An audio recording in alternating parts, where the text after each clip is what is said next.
This video is presented by AgriTime. Hello dear Agrians, welcome to AgriTime. Now learn agriculture with me.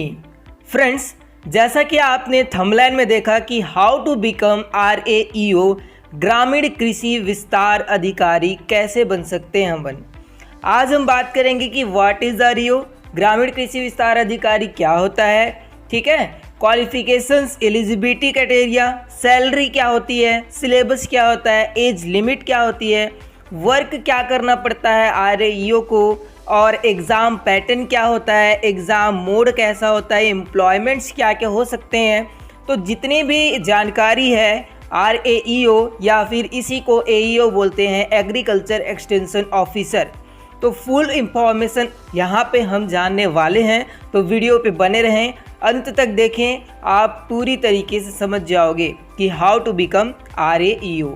So start करते हैं video. और जो first अपन लोग बात करने वाले हैं क्या, व्हाट इज़ RAEO और AEO। तो दोस्तों RAEO का पूरा नाम क्या होता है, रूरल एग्रीकल्चर एक्सटेंशन ऑफिसर, ग्रामीण कृषि विस्तार अधिकारी।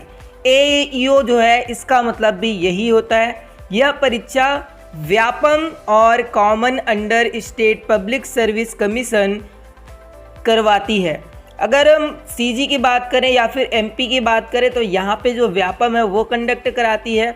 अदर स्टेट्स में जो common under state public service commission है वो जो एग्ज़ाम है वो कराती है। तो PSC रैंक का भी जो RAEO है या AEO जो एग्ज़ाम है वो होता है। नाउ नेक्स्ट अपन बात करते हैं कि क्वालिफिकेशन और एलिजिबिलिटी जो क्राइटेरिया है वो क्या रहती है।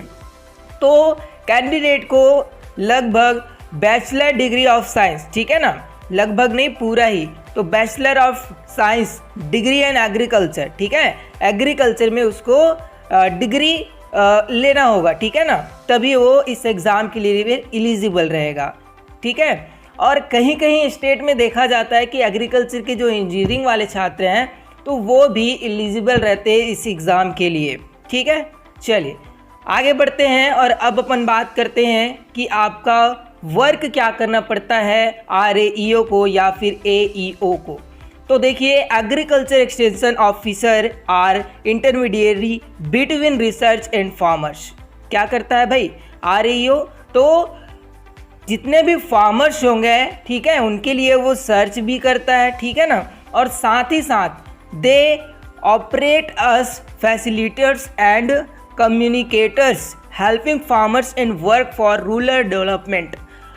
जो आपका RAEO है वो फार्मर्स के लिए कार्य करता है, उनकी मदद करता है, और जो भी अगर बीज हो गया, खाद हो गया, इन सारे चीज़ों का जो आता है सरकार की तरफ से, गवर्नमेंट की तरफ से, उनको किसान तक पहुंचाने का जो वर्क है वो आपका रूरल एग्रीकल्चर एक्सटेंशन ऑफिसर करता है। साथ ही साथ नई जो स्कीम आती है इन सारे के बारे में क्या करता है भाई, फार्मर्स को सूचित करता है, ठीक है। तो ये रहा वर्क। अब बात करते हैं सैलरी की। तो सैलरी अप्रॉक्स बात की जाए तो 5,500 रुपये से शुरू होके 45,000 तक अप्रोक्स जो सैलरी है वो होती है RAEO की, ठीक है ना। और डिफरेंट स्टेट में जो सैलरी है वो डिफरेंट होती है। एज लिमिट की बात करें तो एज लिमिट 18 से 40 वर्ष रहती है।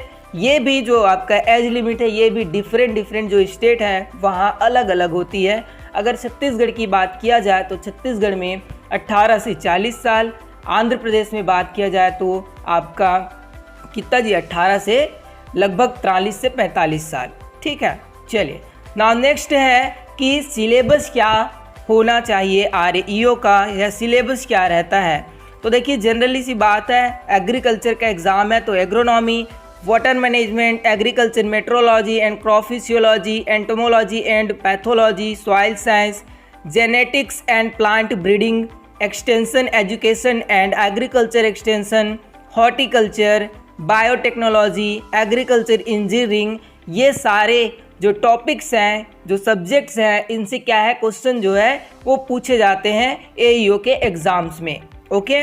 नाउ नेक्स्ट अपन डिस्कस करते हैं एग्ज़ाम पैटर्न के बारे में। तो देखिए APSC की मैं बात कर रहा हूँ, मतलब आंध्र प्रदेश की, तो वहाँ पे 2 पेपर होते हैं, पेपर 1 और पेपर 2। पेपर 1 में general studies and general abilities 150 questions होते हैं, 150 नंबर के, और टाइम भी 150 मिनट दिया जाता है।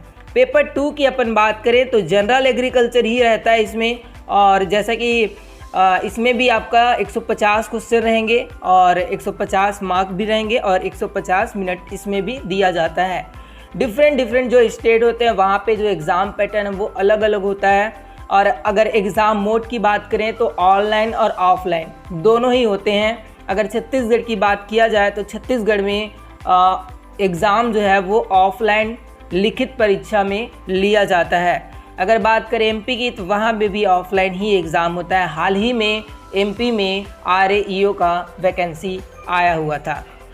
नाउ नेक्स्ट अपन बात करते हैं कि एम्प्लॉयमेंट्स क्या क्या होते हैं, मतलब कि कौन कौन से सेक्टर्स में RAEO की जो भर्ती है वो निकलती है, किस किस सेक्टर में हमें जो वर्क है वो मिल सकता है। तो डिपार्टमेंट ऑफ एग्रीकल्चर, ठीक है, एग्रीकल्चर डिपार्टमेंट में जॉब निकलती है। गवर्नमेंट ऑर्गेनाइजेशन जो हो गए वहाँ पे जॉब मिलती है, मतलब निकलती है। और डिफरेंट जो कंपनीज़ हैं, ठीक है, वहाँ पे भी निकलती है। Various industries and manufacturers of agriculture products, pest control companies, corn controllers, agriculture cooperations, self employments, working as a consultant. तो यहाँ पे एम्प्लॉयमेंट्स जो है वो मिलती है RAEO को, ठीक है ना। तो ये रही टोटली इंफॉर्मेशन कम टाइम में। आशा है आपको जो भी मैंने यहाँ पे जानकारी दी वो अच्छे से समझ में आ गई होगी।